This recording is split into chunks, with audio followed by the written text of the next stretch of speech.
안녕하십니까. 오늘은 윤리학연구소 53번째 이야기, 53번째 이야기를 하도록 하겠습니다.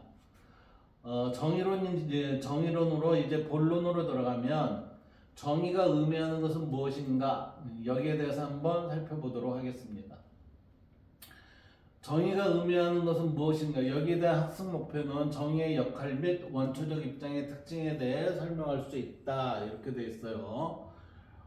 여기에 먼저 들어가기 전에 이 내용을 한번 잠깐 봅시다. 정의의 우위성에 대한 신념 그랬어요.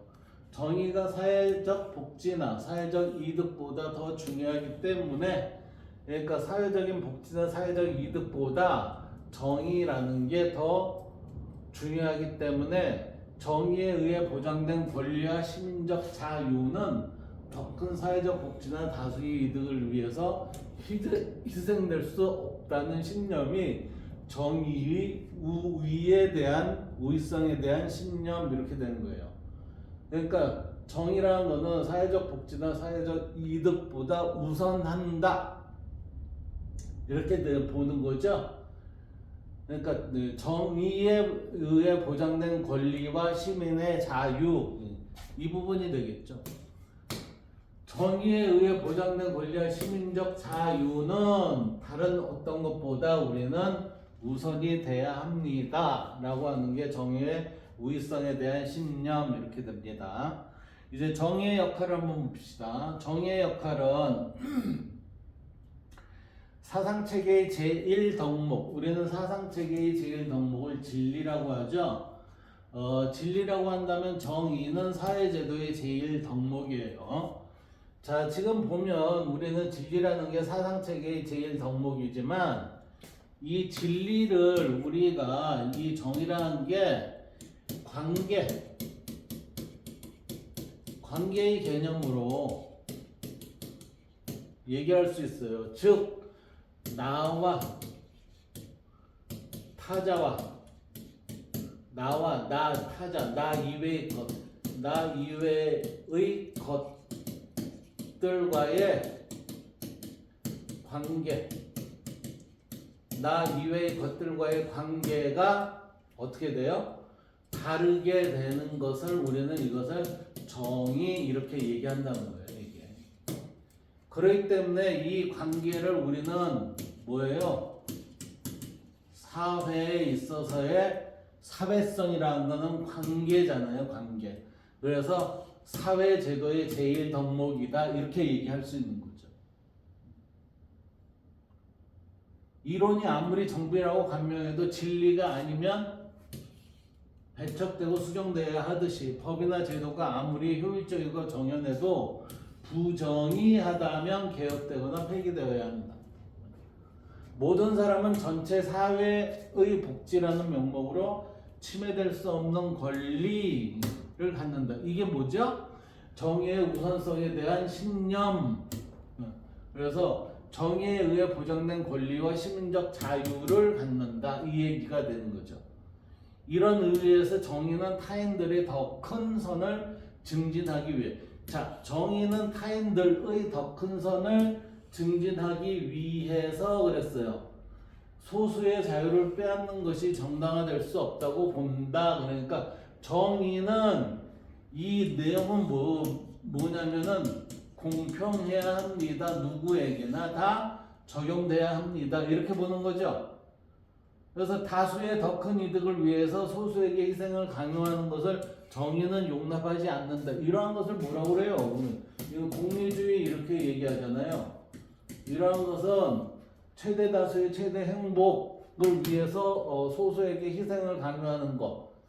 그렇지만 정의는 이걸 용납하지 않아요. 왜? 모두가 적용이 돼야 되기 때문에. 그러므로 정의로운 사회에서 평등한 시민적 자유는 이미 보장된 것으로 간주된다. 이렇게 정의에 의해 보장된 권리들은 어떠한 정치적 거래나 사회적 이득의 계산에도 좌우되지 않는다. 그러니까 여기에는 뭐예요? 정의라는 기준이 명확하다, 이렇게 되는 거죠. 기준이 상황에 따라 흔들리지 않고 명확하다. 기준은 명확하다. 우리가 더 나은 이론이 없을 경우에만 결함이 있는 이론을 묵인하는 것과 마찬가지로 부정의는 더 큰 부정의를 피하기 위해 필요한 경우에만 참을 수 있는 것이다. 자, 인간 생활의 제일 덕목으로 진리와 정의는 준엄한 것이다. 인간 생활의 제1 덕목으로 진리와 정의는 준엄한 것이다. 지금 생활의 덕목에는 뭐가 있다고 그랬어요? 사상체계의 제일 덕목과 사회제도의 제일 덕목이 있다고 그랬죠? 그래서 생활체계의 덕목으로 우리는 사상체계의 제일 덕목과 사회제도의 제일 덕목이 있습니다. 이게 사상체계의 제일 덕목을 진리라 하고 우리의 사회제도의 제일 덕목을 정의라고 한다. 그래서 위에 서술한 것은 정의의 우선성에 대한 우위성에 대한 직관적 신념을 표현한 것이다. 사회는 상호 간의 이익을 위한 협동체이다 라고 그랬어요. 이거는 결국은 뭐냐면은 관계적인 내용을 가지고 있는 공동체이다 이렇게 되는 거예요. 그런데 뭐냐면 상호 간의 이익을 위한 그랬어요. 이때 상호 간의 이익을 위한 협동체이다 라고 하는 것을 우리는 내자로 얘기하면 자리이타예요. 자리이타. 우리는 자리이타적 협동체이다. 하지만 사회에는 이해관계의 일치뿐만 아니라 이해관계의 갈등도 존재한다. 지금 일치와 갈등이 있다고 그랬죠. 왜 그러냐면 이게 자리이타에서 이게 동등한 형태에 있어서의 가치를 안 가지고 어느 한쪽이 더 커지면은 갈등이 나오는 거예요, 이게.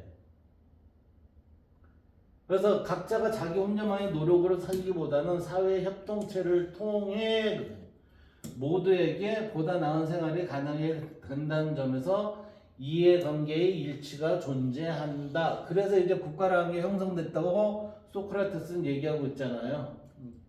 그러나 각자는 자신의 노력에 의해 산출된 이득보다 큰 이득이 분배 방식에 의해 무관심하지 않으며, 그러니까 이 얘기는 결국은 조금이라도 내 더 받고 싶다 이 얘기예요. 그래서 자신의 목적을 추구하기 위해 적은 목보다 큰 목을 원하기 때문에 이해관계의 갈등도 존재한다. 이러한 이득의 분배를 결정해줄 사회체제를 선정하고 적절한 분배의 목에 합의하기 위해서는 결국은 이 합의라는 것은 서로 간에 있어서의 모두 동의가 된다 이 얘기지. 동의가 된다면 어떤 원칙들의 체계가 요구가 되는데 바로 이 원칙들이 사회정의의 원칙들이다. 이때 사회정의의 원칙들이 뭐예요? 정의의 원칙. 사회 속에서의 정의의 원칙 이렇게 되는 거예요. 사회 속의 정의의 원칙. 그래서 사회정의의 원칙들은 기본적인 사회제도 내에서 권리와 의무를 할당하는 방식을 제시해주고 사회협동체의 이득과 부담의 적절한 분배를 결정해준다. 결국은 사회정의의 원칙은 내가 행할 수 있는 권리와 내가 이행을 해야 할 의무가 결정이 될 수밖에 없다. 뭐에 따라서? 이 원칙에 따라서. 이 원칙에 따라서 제공이 되고, 그리고 나서 이 방식을 통해서 나의 사회 협동체에서의 이익과 부담이 적절하게 분배가 되도록 결정이 될 것이다. 이렇게 보는 거죠. 자, 공리인가 정의인가? 공리가 정의보다 우위에 있는가? 공리, 최대 행복, 정의는 최대 행복이 정의보다 우위에 있는가? 아니면 정의가 공리보다 우위에 있는가? 공리주의는 공리가 정의보다 우위에 있다고 주장을 하겠죠. 공리주의는. 그래서 최대 행복을 위해서 필요한 경우에 정의는 유보될 수 있다. 이렇게 보고 있는 게 공리주의 입장이에요. 이에 비해 롤스는 정의가 공리보다 위에 있다고 주장합니다. 정의는 최대 행복을 위해 소설을 희생시키는 것을 용납하지 않는다. 자, 이게 공리주의라는 건 최대 다수해서 이미 어떤 일정 부분이 정해져 있잖아요. 일정 부분이 정해져 있기 때문에 여기에서 이 소외라는 게 발생이 될 수가 있어요. 그렇지만 정의는 뭐죠? 정의는 이게 사회 정의의 원칙, 그러니까 모두가 적용이 돼야 되는 거잖아요. 그렇기 때문에 이거는 평등성을 가지고 있다고 봐야죠. 이게 평등성. 법 앞에 모두 평등합니다라는 얘기, 이게. 자, 여기에서 보면 공리주의에서 부정에 허용하는 조건, 롤스에 있어 최대 행복을 주기 위한 조건은 무엇입니까? 그랬어요. 이 부분에 대해서는 예시 답안을 보면 공리주의는 최대 행복을 위해서 필요한 경우에 정의는 유보될 수 있다고 그랬죠? 정의는 유보될 수 있다. 이렇게 우리는 공리주의에서는 봤고, 다수의 더 큰 이득을 위해서 소수에게 희생 강요될 수 있다. 그래서 공리주의는 공리가 정의보다 위에 있다. 자, 이제 롤스에 있어서의 최대 행복은 정의가 지켜지는 한에 추구할 수 있다 그랬어요. 정의가 지켜지지 않는 형태에서의 최대 행복이라는 것은 있을 수 없다 이렇게 보는 거죠. 그래서 정의는 공리보다 위에 있는 것.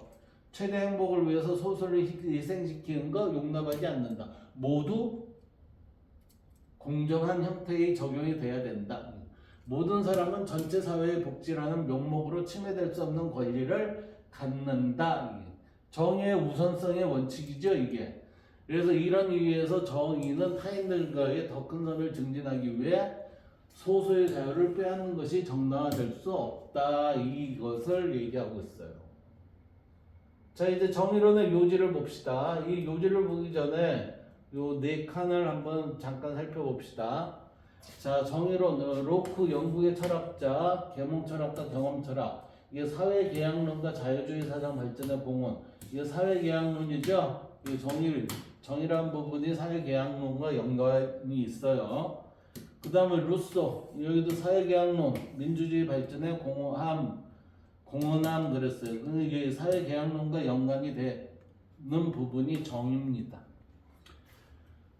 자, 사회계약론을 보면 자연 상태에서 우리가 지금 로크, 루소, 홉스라고 하고 이게 사회계약론을 얘기할 때 이게 로크, 루소, 홉스 이 세 사람의 얘기를 많이 되는데 사회계약론 자연 상태에서 자유롭고 평등한 개인의 권리와 평화 안녕을 위해 계약을 맺어 정치 공동체 즉 국가를 형성한다는 이론입니다. 그러니까 정치 공동체가 뭐죠? 국가입니다.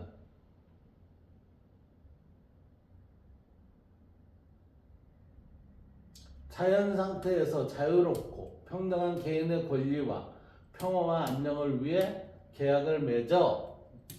그래서 이게 사회계약이죠. 계약을 맺는 사회 정치 공동체를 우리는 사회계약론 이렇게 얘기하는 거예요. 원초적 입장, 정의의 원칙에 합의하게 되는 최초의 상황 그랬으니까 정의의 원칙에 합의하는 최초의 상황이니까 정의의 원칙은 모두에게 적용되는 거죠. 모두에게 적용될 수 있는 최초의 상황. 여기서는 이제 무지의 배일 이렇게 얘기는 하고 있어요. 자연 상태, 공권력이 존재하지 않는 국가 성립 이전의 가상적 상태. 자연 상태라는 거는 국가가 생기기 이전의 상태를 얘기하는 겁니다. 그래서 사회계약을 필요로 하는 상태를 자연상태라 하고 사회계약이 이루어지면은 이거는 뭐죠? 사회계약론이라고 해서 우리는 정치 공동체와 계약을 맺는 것이다 라고 하는 거죠.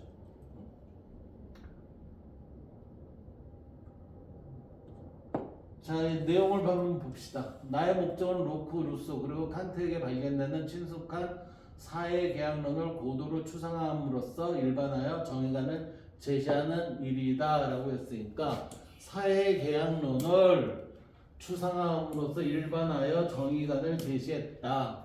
그러기 위해서 우리는 원초적 계약을 어떤 사람이 특정 사회를 택하거나 특정 형태의 정부를 세우는 것으로 생각해서는 안 된다. 그러니까 이게 특정한 모습으로 원초적 계약이라는 게 있으면 안 된다는 거예요. 그래서 오히려 우리는 사회의 기본 구조에 대한 정의의 원칙들이 원초적 합의의 대상이라고 생각해야 한다. 그러니까 정의의 원칙의 원초적 합의의 대상이라는 것은 모두에게 적용이 될 수 있는 것을 우리가 선택하는 것이다 라고 보는 거겠죠. 그래서 이 원칙들은 자신의 이익 증진에 관심을 가진 자유롭고 합리적인 사람들이 결국에는 뭐죠? 정의의 원칙이라 하더라도 내가 가지고자 하는 것은 갈등 없이 내 이익을 가져오겠다 이 얘기예요. 그러니까 자신의 이익 증진에 관심을 가진 자유롭고 합리적인 사람들이 평등한 최초의 입장을 우리는 원초적 합의 이렇게 되는 거예요. 그래서 그들 조직체의 기본 조건을 규정하는 것으로 채택하게 될 원칙들이다. 이러한 원칙들은 그 후의 모든 합의를 규제하는 것, 참여하게 될 사회 협동체의 종류와 성립할 정부 형태를 명시해준다.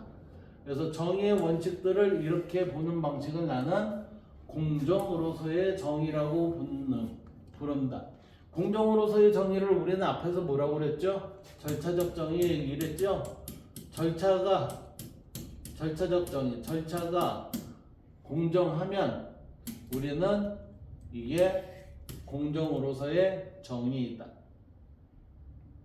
그래서 공정으로서의 정의에 있어서 평등한 원초적 입장이라는 것은 원초적 입장이라는 건 평등한 거예요. 모두에게 적용될 수 있는 거. 그래서 전통적인 사회 계약론에 있어서 자연 상태에 해당이 된다. 그러니까 자연 상태에서는 어떠한 조건도 없이 모두 동일하다 이렇게 보는 거죠. 그래서 원초적 입장을 역사상에 실제했던 상태로 생각해서도 안 되고 그렇게 추상하자 이 얘기예요. 그래서 문화적 원시 상태로 생각해서도 안 된다. 그것은 일정한 정의관에 이르기 위해 규정된 순수한 가상적 상황이다. 이러한 상황이 갖는 본질적 특성에는 아무도 자신의 사회적 지위나 계층상의 위치를 모르며 누구도 자기가 어떠한 소질이나 능력, 지능, 체력 등을 천부적으로 타고났는지를 모른다. 아는 게 없는 거예요. 그래서 심지어 당사자들은 자신의 가치관이나 특수한 심리적 성향까지도 모른다고 가정된다. 정의의 원칙들은 무지의 베일 속에 선택된다. 이 모두가 알지 못하는 제로베이스의 상태를 우리는 무지의 베일이라고 얘기하는 거예요. 이게. 그래서 우리는 여기에서 생각을 했을 때 롤스는 정의의 원칙은 원초적 입장으로 가야 됩니다. 이 원초적 입장은 무엇이죠? 이건 무지의 베일입니다. 이렇게 해서 여기서부터 우리는 선택이 돼야 됩니다. 이러한 결과, 원칙들을 선택함에 있어서 아무도 타고난 우연의 결과나 사회적 여건이 우연성으로 인해 유리하거나 불리해지지 않습니다. 우연이라는 게 없다는 거예요. 예. 그래서 모든 사람이 유사한 상황에 처하게 되어 아무도 자신의 특정 조건에 유리한 원칙들을 구상할 수 없게 된다.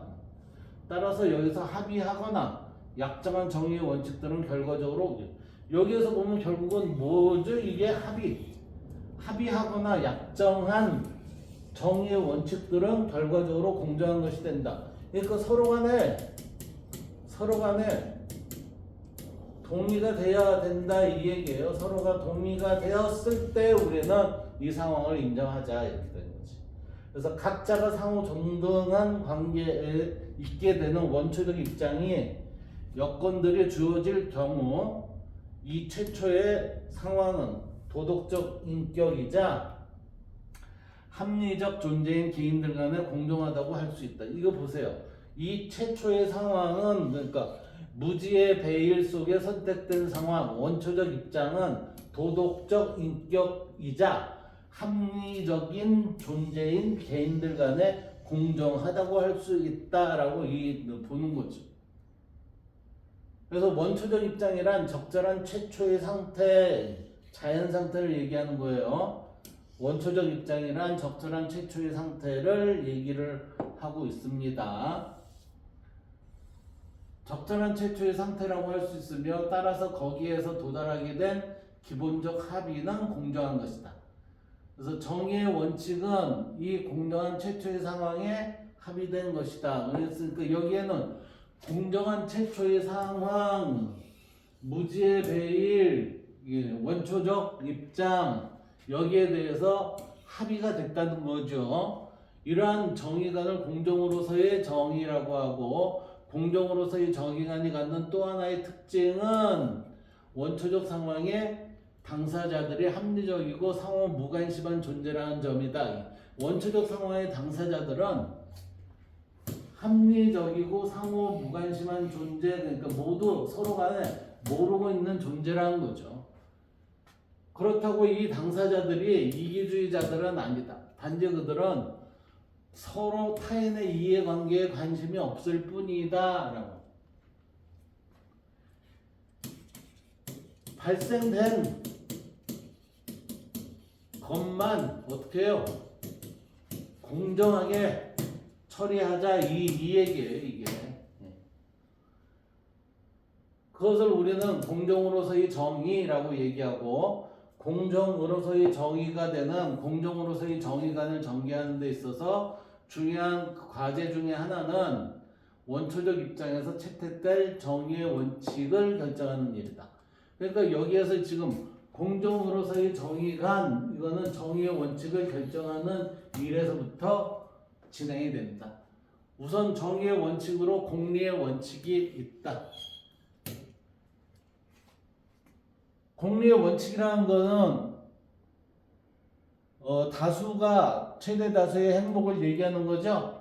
따라서 공리의 원칙이 이러한 우선 정의의 원칙에는 공리의 원칙이 있는데 이건 채택될 것 같지는 않다. 왜? 원초적 입장이 아니잖아요. 원초적 입장의 사람들은 스스로를 평등한 존재로서 생각하기 때문에 타인의 더 큰 이득을 위해 자신에게 큰 희생을 요구할 가능성이 있는 공리의 원칙에는 동의하지 않을 것이다. 공리의 원칙이라는 건 소수가 피해를 볼 수 있다고 그랬잖아요. 그러니까 어느 누구도 피해를 보지 않을 것이다 이 얘기지. 그리고 합리적 인간은 자기의 기본 권리의 이해관계, 이게 그 미칠 결과를 고려하기 때문에 단지 전체 이득의 산술적 총량을 전체 이득의 산술적 극대화했을 때 내 목이 조금 더 커지잖아요. 이런 이유만으로 어떤 기본 구조를 받아들이지는 않을 것이다. 이 얘기는 결국은 내 이익이 좀 더 크기 위해서 어떤 기본 구조로 바꿔야 되겠다. 이러지 못한다는 얘기죠.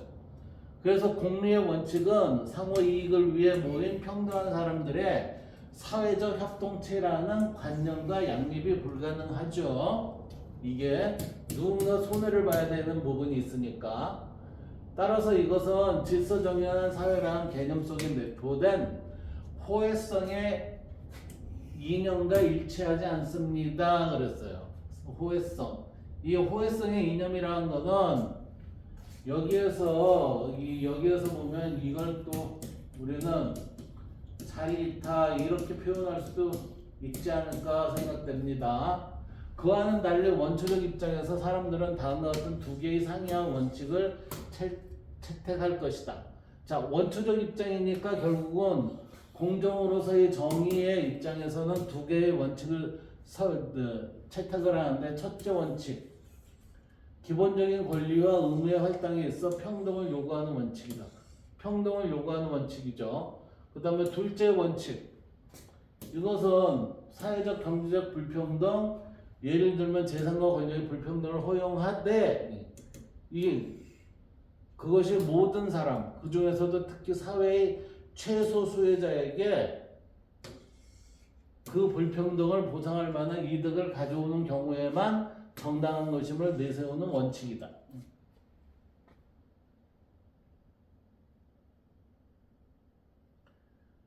그러니까 첫 번째는 평등을 요구하는 원칙이고 두 번째는 최소수혜자의 원칙을 얘기를 하겠다 이 얘기죠. 왜? 불평등을 최소화하자 이 얘기가 되는 거니까. 이러한 원칙들은 소수자의 노고가 전체의 더 큰 선에 의해 보상된다는 이유로 어떤 제도를 정당화하지 못하도록 한다. 그래서 다른 사람의 번영을 위해서 일부가 손해를 입는다는 것은 편리한 것일지는 모르나 정의로운 것은 아니다. 편리할 뿐이지 정의로운 것은 아니다. 그러나 소수자가 더 큰 이득을 취함으로 인해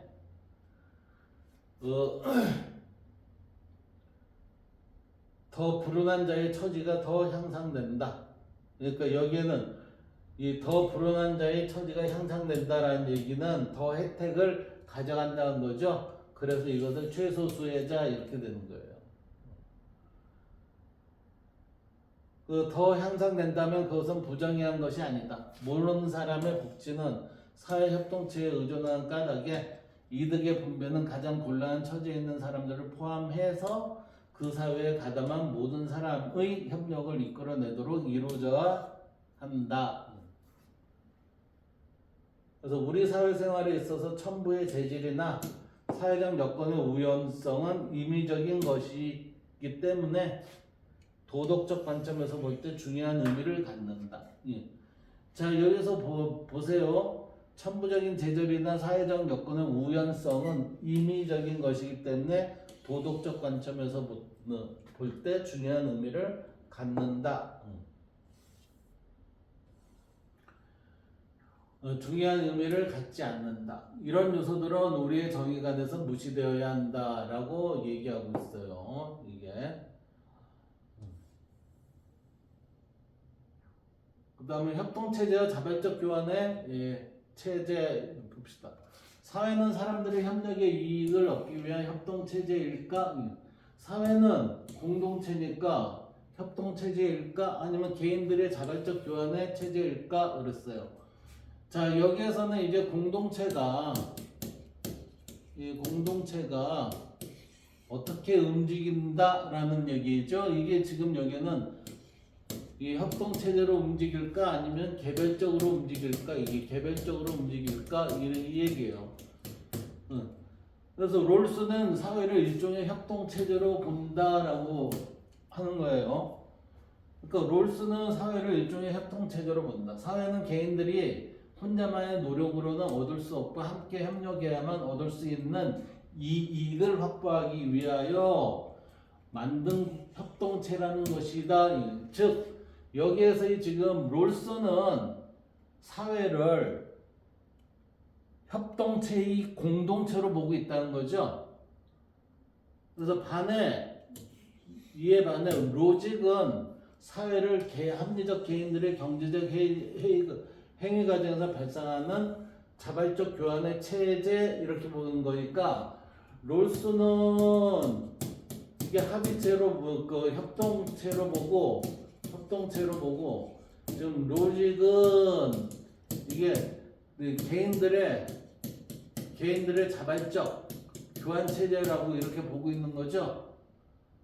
그래서 이렇게 사회를 보는 관점의 차이에 따라 정의의 일차적 주제가 달라진다라고. 당연히 그러겠죠. 그래서 사회를 상호 이익을 위한 협동체로 보는 롤스에게 있어서 정의의 일차적 주제는 사회의 기본 구조, 즉 사회의 주요 제도가 권리와 의무를 배분하고 사회 협동 체제로부터 생긴 이익의 분배를 정하는 방식이 된다라고 하니 이거는 제가 보기에 자리이타에 적용이 되는 부분이라고 보겠죠.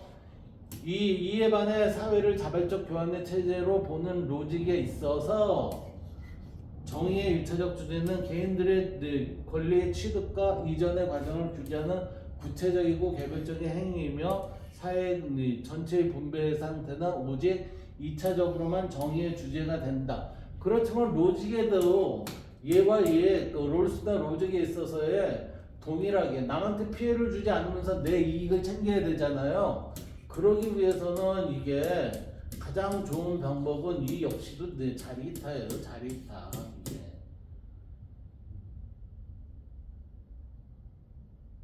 근데 얘는 개인이 우선이고 여기는 공동체가 협동체제가 우선이기 때문에 이 부분과 이 부분에 있어서는 얘는 개인이고 얘는 제도가 되겠네. 이런 식으로. 자, 이제 무지의 배일 우리 언어적인 부분을 한번 살펴봅시다. 원초적 입장에서 공정성을 확보하기 위한 가정 가운데 하나로서 자신의 재능, 신체적 특징, 지위, 계층 등 자신에 대한 특수한 사실에 대해 무지하다는 가정. 그러니까 아무도 어떠한 능력을 가지고 있지 않다라는 입장, 즉 원초적 입장을 우리는 무지의 배일 이렇게 얘기한다는 거예요. 합리적 존재. 롤스는 정의론에서 합리적 존재란 주어진 목적에 대한 가장 효과적인 수단을 취하는 존재. 그러니까 주어진 목적에 대한 가장 효과적인 수단을 취하는 존재를 우리는 합리적 존재 이렇게 얘기한대요.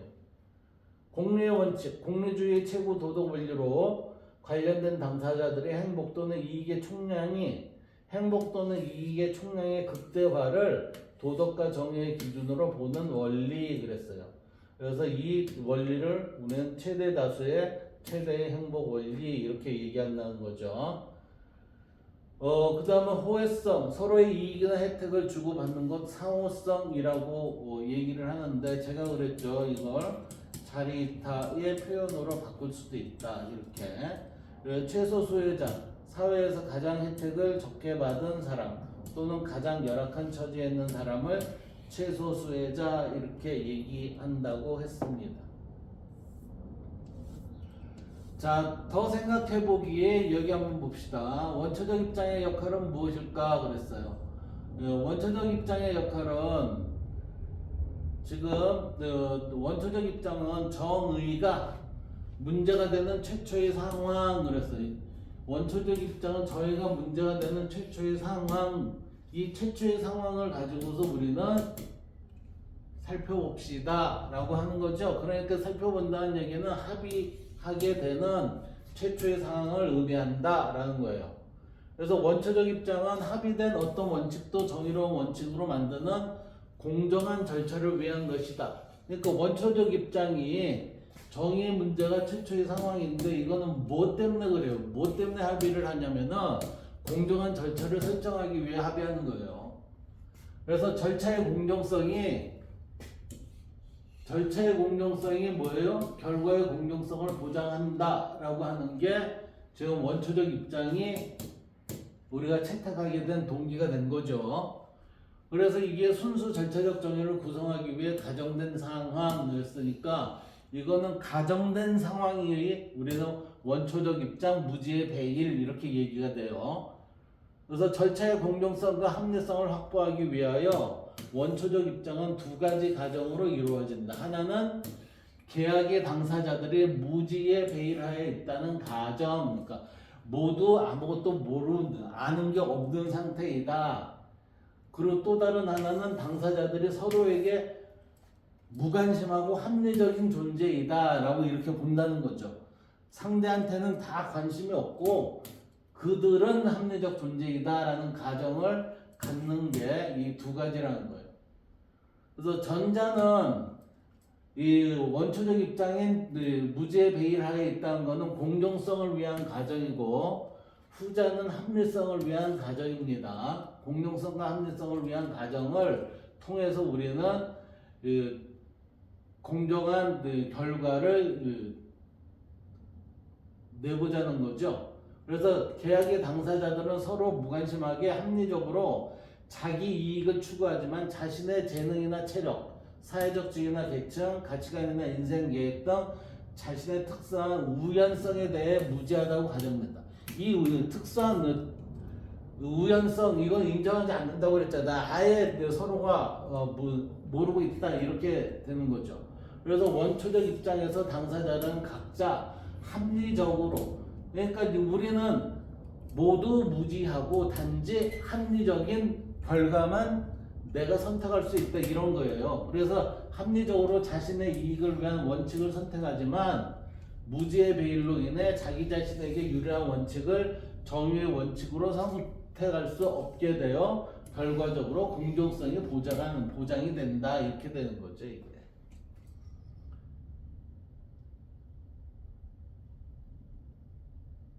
그러니까 어떤 것도 나한테 유리하다라는 그러한 결과가 없지. 내가 가장 합리적인 게 뭘까 하는 그걸 찾아서 한다는 거예요. 자, 무지의 베이라에서 선택한다면 어떤 사람의 입장에서 선택할 것인가? 그리고 무지의 베이라에서 선택이 합리적이기 위해서는 어떤 조건이 필요한가? 만약 여러분이 무지의 베이라에서 선택한다면 어떤 입장에서 합리적일까? 강자의 입장을 가정하고 선택하는 것일까? 평균의 입장을 선택하는 것일까? 약자의 입장을 선택하는 것일까? 그 세 가지의 지리가 있습니다. 자, 여기에서 보면 예시답안 가장 불리한 처지에 놓일 사람의 입장에서 선택할 것이다. 그래야 내가 남한테 빼앗기지 않으면서 최대한으로 가져올 수 있다고 생각을 하겠죠. 두 번째는 계약 당사자들은 서로의 무관심해요. 그래서 합리적으로 자신의 이익을 추구를 해요. 그래서 자신이 사회적 지위나 계층이가 아무도 모른다고 그랬죠. 어떤 소질이나 능력, 지능, 체력 등을 천부적으로 타고났는지도 몰라요. 그래서 당사자들은 자신의 가치관이나 특수한 심리적 성향도 몰라야 하고 자신의 가장 불합리한 처지에 놓였을 걸 가정해서 선택한다.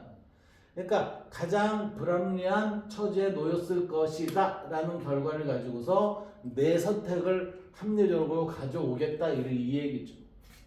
그 합리적 선택을 위해서는 사회적 약자의 입장을 가정했어요. 내가 사회적으로 가장 약자가 돼야 된다 이 얘기죠. 그래서 원초적 입장에서 무지의 베일을 쓰고 있는 사람들은 자신들의 선택한 원칙이 자신에게 좋은 영향을 줄 것인지 나쁜 영향을 줄 것인지에 대해 알 수 없는 상태에서 선택을 한다. 그러니까 합리적인 상태로만 골라야 할 수밖에 없다.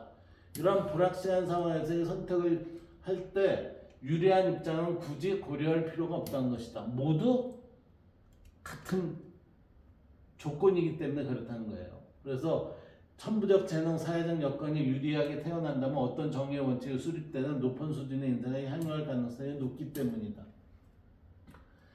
그렇지만 불확실한 상황에서 불리하게 태어날 경우 최소한의 인간 난사는 보장될 수 없다면 비참한 인생을 살아가게 될 것이다. 이 조건이 있다면 이렇게 된다는 거죠. 그래서 정의의 원칙이 공정하게 수립되지 않는 사회라면 최악의 경우 절대 빈곤의 생활환경에 놓이고도 아무런 지원을 못 받을 수 있기 때문이다. 그러므로 뭐예요? 약자의 입장을 가정하는 것이 가장 합리적 선택이라고 할 수 있다. 이렇게 되는 거죠.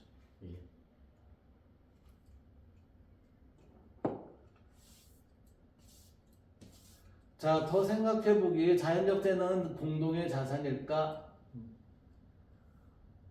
봅시다. 우리는 누구도 자기의 선택이나 노력의 결과가 아닌 어떤 것으로 인해 차별 대우 받아서는 안 된다. 그러니까 여기에서 보세요.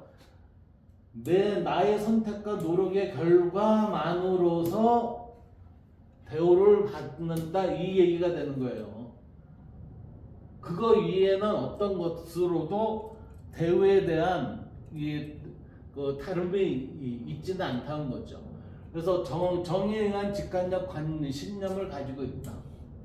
그래서 우리는 피부색이나 신분을 가지고 사람들을 차별 대우하는 것에 대해서 강한 반감을 표한다. 그러니까 이게 차별 대우를 했을 때 문제가 있다 이런 거죠. 그래서 신분이나 피부색은 우리의 선택이나 노력의 결과가 아니므로 이런 것에 기초해서 차별 대우하는 것은 우리의 기본적인 정의감에 반하기 때문이다. 정의에 있어서는 평등함이 있는 거지 차별이 있지는 않아요. 이러한 이유 때문에 롤스는 선천적 재능, 체력, 지능, 용모 등과 같은 자연적 우연성, 사회적 지위나 계층, 사회적 우연성은 자연적 우연성이나 사회적 우연성은 아무런 도덕적 중요성도 가지지 못하므로 정의의 원칙을 선택하는데 작용하지 못하도록 해야 한다. 그러니까 원초적 입장을 우리는 원초적 입장만 고려하자. 이게 뭐예요? 무지의 베일이다. 이렇게 본다는 거죠. 그래서 롤스는 뛰어난 자연적 재능이나 유리한 사회적 여건을 근거로 과다한 목을 취하는 것은 부정의하며 자연적 재능이나 사회적 여건은 집단의 자산으로 간주되어야 한다. 자연적 재능이나 사회적 여건은 집단의 자산으로 간주. 그래서 롤스가 그 공동체에 대한 내용을 주장하고 있는 거잖아요. 그래서 롤스에 의하면 사회적 협동체제의 효율성은 그 성 개개인의 능력에 달려 있지만 왜 개개인의 능력의 총합이 사회협동체제의 효율의 총합이기 때문에 이러한 능력은 협동체제의 테두리 안에서만 발휘될 수 있으므로 협동체제 속에서 개개인의 능력에 발생하는 모든 이익은 모든 성원이 똑같이 권리를 주장할 수 있는 공동 산물이다 이렇게 되는 거죠. 그래서 자신의 자연적 재능이나 사회적 여건은 롤스의 주장처럼 정말로 우리 모두의 공동 자산일까? 개개인의 능력에 의해 그랬으니까 이게 능력별의 차이가 있겠죠. 이 차이를 인정한다, 인정하지 못한다. 인정하지 않고서 모든 이익은 모든 성원이 똑같이 권리를 주장할 수 있는 공동의 산만이다. 아니면 내 몸이 나의 소유이듯 나의 신체나 재능 또는 지위나 계층을 활용하여 얻은 것은 모두 나의 소유일까? 그러면 이 얘기는 결국 뭐죠? 능력별 가져가야 되는가? 이렇게 되는 거죠. 그래서 자신의 자연적 재능의 공동의 자산 그리고 자유 소유라면 그래갖고 두 가지에 대한 이유를 한번 봅시다 그랬어요. 자, 자신의 자연적 재능은 공동의 자산으로 여겨야 한다. 민주적 이익이고 자유로운 질서가 유지되는 사회적 환경에서 자신을 사랑하며 지지해주는 부모스라의 사회적으로 인정받는 재능을 천부적으로 타고난 것은 행운이다. 그래서 자신이 선택 가능한 영역이 아닌 것이다. 이러한 행운은 내가 선택하는 게 아니에요. 내가 능력에 의해서 그런 게 아니라 부모에 의해서 결정이 되는 거잖아요. 그러니까 이거는 DNA로 인해서 결정이 됩니다. 이렇게 되는 거지. 이러한 행운을 타고난 사람은 충분히 인정받으며 자라면서 사회에 유리한 위치의 가능성이 높다. 가능성이 높은 거지. 가능성. 그러니 이러한 자연적 재능을 받은 것에 대해 감사하며 그 운을 통해 얻은 이익에 대해서 나 자신도 누리면서 다른 사람을 위해서도 활용한다면 그러니까 이익을 함께 제공을 해보자 이거지. 그랬을 때 참으로 의미 있는 삶이라고 할 수 있을 것이다 라고 지금 설명하고 있습니다. 자, 여기까지 해서 이 시간은 마치도록 하겠습니다. 감사합니다.